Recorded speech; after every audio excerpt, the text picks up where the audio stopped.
próxima disertante es María Soledad Sáez. Ella es bioquímica egresada de la Universidad de Buenos Aires y actualmente está a cargo de la sección proteínas del Laboratorio Central del Hospital Italiano. Ella es docente del Instituto Universitario del Hospital Italiano y es miembro, como les comenté antes, de nuestro grupo de amiloidosis. Ella ha tenido rotación por el Centro de Referencia de Amiloidosis del Dr. Merlini en Pavía y actualmente está trabajando en amiloidosis hereditarias. Por eso va a hablar de amiloidosis hereditarias. Adelante. Qué difícil hablar después que Marina, pero bueno, vamos a hacer lo posible. Bueno, obviamente el tema que vengo a presentarles es amiloidosis hereditaria. Y simplemente, esta diapositiva ya la vieron, comentarles que bueno, la única diferencia es que vamos a tener presencia de mutaciones en los genes que codifican a las proteínas que van a ser los precursores que forman las fibrillas amiloides en este grupo de enfermedades, ¿sí? O sea que esa va a ser la característica común y por lo tanto son heredables, ¿sí? Si las queremos clasificar, como toda amiloidosis, podemos hablar de amiloidosis sistémica o localizada, basándonos simplemente en la diferencia en si la fibrilla depositada se encuentra en el órgano de síntesis o en otro órgano secundario, ¿sí? Como puede ser el corazón, el riñón y lo que estuvimos charlando. Amiloidosis hereditarias existen en ambos grupos. Nosotros nos vamos a referir a las más prevalentes, que van a ser aquellas que dan una amiloidosis sistémica, y dentro de ellas, ¿sí? Que tienen a la transtirretina, las apolipoproteínas, el fibrinógeno, gelsolina, lisozima y cistatina. Nos vamos a referir a las tres primeras, que justamente son las más prevalentes. Algunas curiosidades. La mayoría de las proteínas, como pueden ver, están sintetizadas a nivel del hígado, ¿sí? Y a pesar de eso, de lo que menos vamos a hablar es de amiloidosis hepática. Por eso estamos en presencia de amiloidosis sistémicas, ¿sí? Y obviamente el tratamiento más frecuente para estos pacientes es el trasplante hepático. Por otro lado, quería comentarles, vieron que la fibrilla tiene una estructura de hoja beta plegada. Sin embargo, de estas proteínas, que yo les digo que son las más frecuentes que dan amiloidosis hereditaria, solo la transtirretina tiene en su estructura una estructura beta. Es decir, que el resto de las proteínas tienen que sufrir un cambio conformacional muy grande en el proceso de fibrinogénesis para llegar a formar esta fibrilla con hoja beta plegada como principal característica morfológica. Otra curiosidad es que las mutaciones, ¿sí?, se encuentran en varios puntos del gen que codifica cada una de estas proteínas. Y fíjense que, bueno, la más frecuente es la transtirretina, es la que estamos secuenciando en Argentina. Las mutaciones principalmente se encuentran en los exones 2, 3 y 4, ¿sí? En el caso de las apolipoproteínas A2, las de lesiones se encuentran únicamente de lesiones a nivel del codón stop, ¿sí? En el caso del fibrinógeno, las mutaciones están en el exón 5 y dentro de él en el extremo 5'. Y una curiosidad es que en el caso de las apolipoproteínas A1, que son las segundas más frecuentes, podemos tener mutaciones en ambos extremos, en el amino terminal y en el carboxilo terminal. Y una curiosidad de esto es que depende de dónde se encuentre la mutación, es el fenotipo clínico del paciente. Es decir, se sabe que hay una asociación en que si la mutación se encuentra en el amino terminal, vamos a tener una amiloidosis de tipo renal o hepática, y si se encuentra en el carboxiterminal, por el contrario, podemos tener una amiloidosis laríngea, cardíaca, o sea que es una curiosidad. Por último, quería remarcarles que dentro de lo que es la proteína que conforma esa fibrilla en el tejido, en el único caso donde está la proteína completa, o al menos el monómero de ese tetrámero, es en el caso de la transtirretina. En el resto, ¿sí?, se encuentran solo fracciones de esas proteínas. Por lo tanto, dentro del proceso de fibrinogénesis es muy importante un proceso proteolítico que se da previamente. Bueno, como les decía, los órganos protagonistas donde vamos a tener depósito principalmente de estas proteínas, ¿sí? Fíjense, tenemos el riñón, sobre todo afectado cuando la amiloidosis hereditaria es a fibrinógeno y a apolipoproteínas y a lisozima. El corazón, principalmente afectado por transtirretina y apolipoproteína A1.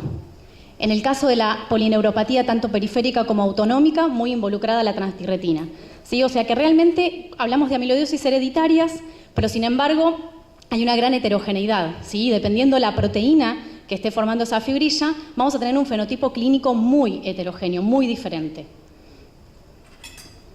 ¿cuáles son las principales alertas que se dan en el consultorio, ¿sí? Que nos tienen que llamar a la posibilidad de que hay una amiloidosis hereditaria involucrada o de otro tipo? Tenemos insuficiencias renales rápidamente progresivas que no tengan otra causa. Polineuropatías progresivas de origen desconocido, no diabéticas, no alcohólicas, es decir, descartando las causas principales. Cardiopatías no isquémicas, hepatomegalia sin causa y, sobre todo, comprometido el sistema nervioso autónomo, hipotensión ortostática, diarrea refractaria, pérdida de peso. ¿Sí? Estas son las principales características que van a tener nuestros pacientes. Otra curiosidad, si bien yo les decía que dependiendo de qué proteína es el fenotipo clínico que vamos a tener, no todo paciente que tenga la misma proteína y dentro de ella la misma mutación, fíjense que la valina 30-metionina es la mutación más frecuente en el caso de la transtirretina, ¿sí? El fenotipo clínico puede ser muy diferente o puede ser incluso mixto en cada paciente. Es decir, que si bien el fenotipo clínico depende de qué proteína tenemos involucrada y dentro de ella de qué mutación, un paciente, o sea, dos pacientes con la misma mutación puede tener un fenotipo clínico totalmente diferente. Y esto es importante justamente para tenerlo en cuenta en los diagnósticos diferenciales. Otra curiosidad es que se ha estudiado mucho la composición de las fibrillas en estos casos y principalmente en el caso de la transtirretina, que es la amiloidosis hereditaria más frecuente. Y lo que se vio es que no todos los pacientes presentan el mismo morfotipo de fibra depositado, ¿sí? Se sabe que las principales manifestaciones de la amiloidosis hereditaria a transtirretina son las polineuropatías y las cardiopatías, o fenotipos mixtos. Se sabe que los pacientes que tienen una polineuropatía periférica clásica, que es el que da la típica forma FAP, ¿sí? Que es la más conocida por la Val 30-MET en Portugal, desde donde arranca el inicio del estudio de este tipo de amiloidosis, tienen una composición de fibrilla donde tienen transtirretina completa, ¿sí? Y dan ciertas características al estudio anatomopatológico. Sin embargo, se vio que aquellos pacientes que presentan cardiopatía principalmente, que tienen inicio tardío, que están en zonas no endémicas, que podríamos ser nosotros, al menos hasta que nos estudiemos, tienen una conformación de fibrilla donde no solo está la transtirretina completa, sino también que existen fragmentos. Y nosotros esto en el laboratorio lo podemos estudiar a través de un simple Western blot. Simple y no tan simple. Bien. Una última curiosidad para seguir destacando la heterogeneidad en este grupo de enfermedades. Supongamos que tomemos como ejemplo la amiloidosis renal, ¿sí? Dentro de las amiloidosis renales uno puede tener diferentes fenotipos, o sea, diferentes formas en la que la fibrilla se deposita y diferente afinidad por diferentes partes de ese órgano. Entonces, por ejemplo, fíjense que si la proteína que está depositada es la apolipoproteína 1, esa insuficiencia renal va a tener principalmente depósitos intersticiales. Muy diferente a cuando la proteína depositada es fibrinógeno, que da depósitos glomerulares principalmente, ¿sí? Bueno, distribución de los reportes de amiloidosis hereditarias en el mundo, ¿sí? Esto surge de publicaciones y obviamente falta muchísimo por conocer y mucho por publicar. La que más conocida está a nivel mundial es la transtirretina, que es la que les decía que es la más frecuente, la más conocida, sobre la que más estudios se realizaron. Fíjense que tenemos muchos estudios, obviamente en Europa, muchos centros de referencia que están trabajando en esto, en Estados Unidos lo mismo, ¿sí? Entonces, bueno, como para que tengan una idea de la distribución mundial que hoy por hoy tenemos de estas amiloidosis. Bueno, vayamos un poquito al diagnóstico desde el laboratorio. La herencia de todas estas enfermedades es de tipo autosómica dominante. Es decir, que una persona tiene un 50% de probabilidad de heredar la mutación de su pariente enfermo. Y lo que tenemos que tener en cuenta, ya hablamos un poquito de la heterogeneidad genética, es decir, que tenemos varios genes involucrados en el desarrollo de esta enfermedad, pero también tenemos heterogeneidad alélica porque tenemos muchas mutaciones dentro de cada uno de los genes que nos pueden dar esta amiloidosis. ¿Por qué podemos demorarnos muchísimo en el diagnóstico? Hay pacientes que pasan años de consultorio en consultorio hasta que tienen un diagnóstico certero. Bueno, hay varios motivos. Por un lado, nombramos los síntomas inespecíficos. Hablé de cardiopatías, nefropatías, polineuropatías. Nada que me haga pensar en una amiloidosis, sino en otro diagnóstico diferencial. Biopsias negativas, algo nombró Patricia. Realmente existen dificultades con el diagnóstico básico de la amiloidosis, que es simplemente un rojo congo positivo, ¿sí? Y nosotros en nuestro país tenemos dificultades.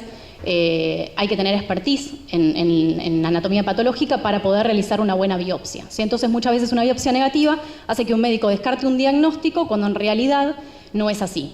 Mismo la distribución de las fibrillas no es homogénea en el tejido y pasa mucho con las polineuropatías, que se toma una biopsia y esa biopsia resulta negativa y obviamente el parche de fibrillas estaba en otra porción del órgano. Penetrancia variable e incompleta, ¿sí? Nada nos dice que un paciente con la presencia de una mutación vaya a enfermar. Es decir, se sabe que, sobre todo en poblaciones no endémicas, la penetrancia es incompleta. O sea, un paciente puede tener la mutación y no enfermar nunca de amiloidosis. Ausencia de antecedentes familiares. Justamente en las áreas no endémicas o cuando el diagnóstico es muy tardío, quizá el familiar enfermo murió de otra cosa, ¿sí? Antes, y cuando el paciente va al consultorio, los antecedentes familiares pasan de largo. Por lo tanto, el antecedente familiar no es una metodología de screening bajo ningún punto de vista, por más que estemos hablando de una patología hereditaria. Inicio tardío, como les comentaba, y presentaciones atípicas. Si simplemente esperamos que un paciente con VAL30-MET, que es la más frecuente, se presente con el fenotipo de polineuropatía periférica, de fibras finas en miembros inferiores, quizá nos llega un paciente con esa misma enfermedad, pero con cardiopatía, ¿sí? Y lo vamos a perder. Entonces, bueno, ¿cuáles son los principales desafíos del grupo de estudio de amiloidosis? ¿Sí? Primero, sospecharla, es decir, tenerla en cuenta en el diagnóstico diferencial.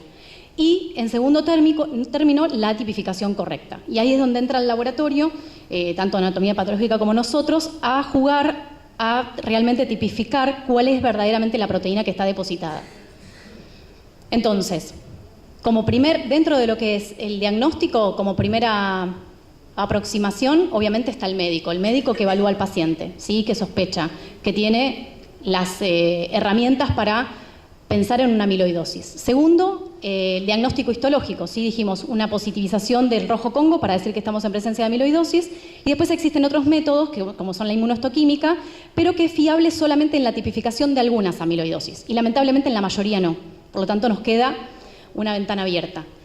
Por otro lado, la tipificación correcta, verdadera en tejido, que ya Marina se explayó suficientemente, pero digamos la espectrometría además es el método de referencia, pero ¿qué hacemos en aquellos países donde no tenemos la metodología o la tecnología disponible?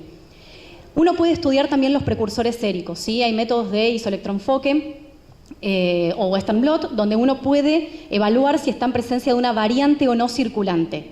Pero de vuelta, que yo tenga una variante circulante no quiere decir que sea la que está depositada en tejido. O sea que, como método de screening, tampoco es fiable. Bueno, todas esas como alarmas van a disparar a que el médico me pida la secuenciación o el estudio genético de un paciente para determinada proteína, ¿sí? Entonces, la elección del gen va a depender del conjunto de todas esas sospechas que les mencionaba. Ahora, cuando uno quiere estudiar genéticamente a los pacientes, uno puede estar en presencia de una familia con antecedentes conocidos, entonces simplemente voy a buscar la presencia o ausencia de esa mutación, o podemos estar en presencia de pacientes sin antecedentes familiares o normalmente como una población nuestra no endémica, donde no conocemos la prevalencia de las diferentes mutaciones y tenemos que recurrir a la metodología de secuenciación, que en realidad es la gold estándar, para poder detectar todas las mutaciones presentes en el gen completo. Para tener una buena calidad de resultados en la secuenciación, lo más importante es tener una buena muestra, es decir, una muestra pura y de una adecuada concentración, ¿sí? Si utilizamos muestras con baja concentración o alta concentración, se nos empiezan a generar estos perfiles donde hay ambigüedades, fondo, ¿sí? Y ya la detección de mutaciones va a ser muy difícil. Por lo tanto, es muy importante que tengamos un laboratorio que sea de referencia, que haga secuenciaciones habitualmente y que no, digamos, secuenciemos si no estamos seguros de que la calidad de la muestra y la calidad del resultado es buena. ¿Qué pasa? Dijimos que el paciente puede tener una mutación, ¿sí? Y no tener la amiloidosis hereditaria. Y esto está absolutamente reportado, que hay muchísimo solapamiento en el diagnóstico de las amiloidosis, ¿sí? Por un lado podemos tener una amiloidosis de tipo AL y que el paciente tenga una variante genética y sin embargo no sea la causa de su amiloidosis, y entonces uno realizar un diagnóstico incorrecto simplemente por haber escrineado a través de la secuenciación de un gen. O podemos estar en presencia de una amiloidosis hereditaria y que el paciente concomitantemente tenga una gamopatía monoclonal, ¿sí? Sobre todo en pacientes añosos donde la prevalencia de la SEMGAS es muy alta. Por lo tanto, las pruebas genéticas siempre tienen que ser complementarias a otra metodología que permita la identificación inequívoca de la proteína que está depositada formando esa fibrilla amiloide. Entonces, ¿por qué es importante tipificar correctamente la amiloidosis? Bueno, para hacer un adecuado manejo clínico del paciente, evaluar correctamente su pronóstico y sobre todo para elegir la terapia correcta, ¿sí? Hay muchos pacientes y muchos reportes en bibliografía de pacientes tratados con quimioterapia cuando en realidad la amiloidosis era hereditaria y al paciente le iba cada vez peor, ¿sí? Para terminar, mostrarles un poquito de lo que venimos haciendo y cuáles son nuestros resultados preliminares. Nosotros somos un laboratorio de derivación, por lo tanto van a ver que no coinciden los números de nuestra base de datos de los pacientes, digamos, fichados como transtirretina positivo, que eran 9, frente a los que yo les voy a estar mostrando, porque recibimos muestras de todo el país. Y la realidad es que se están encontrando nichos donde tenemos muchísima prevalencia de la mutación. Estos son nuestros resultados de las primeras 212 secuenciaciones desde el año 2012 hasta el presente. ¿Sí? Tuvimos posibilidad de analizar algunas familias que vinieron de Bolivia y Perú con mutaciones diferentes, ¿sí?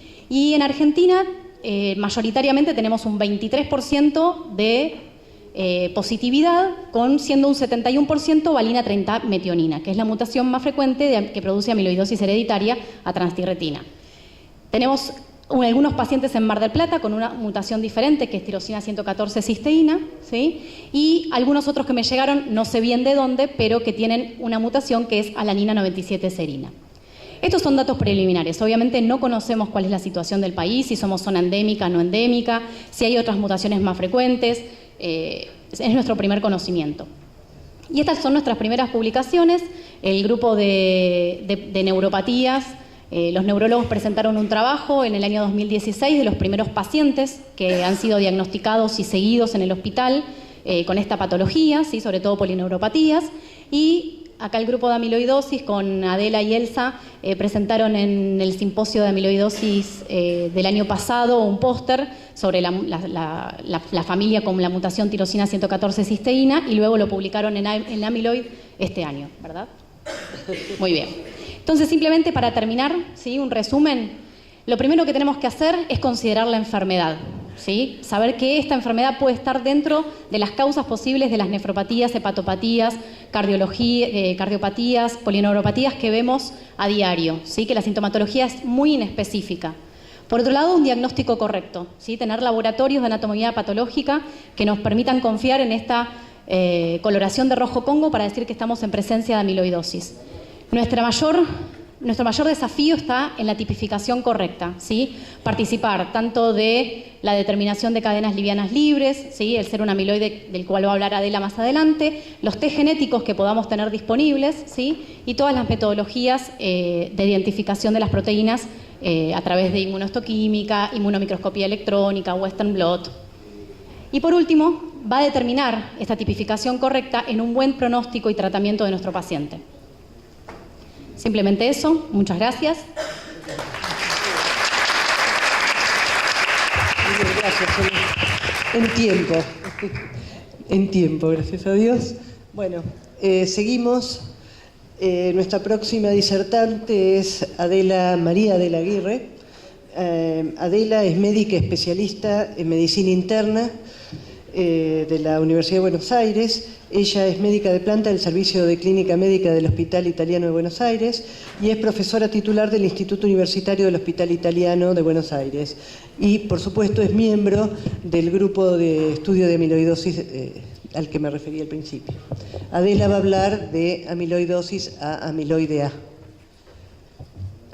Bueno, buenos días, muchas gracias por la invitación y para nosotros es muy importante que estén todos ustedes acá porque nosotros estamos fascinados con la amiloidosis y como una meta y un objetivo de nuestro grupo es difundir nuestra actividad para generar mayor conciencia en todos los grupos asistenciales, como lo son ustedes, de nuestro país y de la región, en beneficio de los pacientes. Creemos que si bien estamos ante una enfermedad rara, quizás no sea tan rara por su incidencia, sino porque no se la diagnostica o se la diagnostica muy tardíamente. Así que el desafío es tratar de poder diagnosticar mayor cantidad de pacientes, dado que tiene sentido en nuestra era, porque hay tratamientos que pueden mejorar significativamente en años o décadas la expectativa de vida de los pacientes, y ese es el motivo de nuestra obligación como grupo.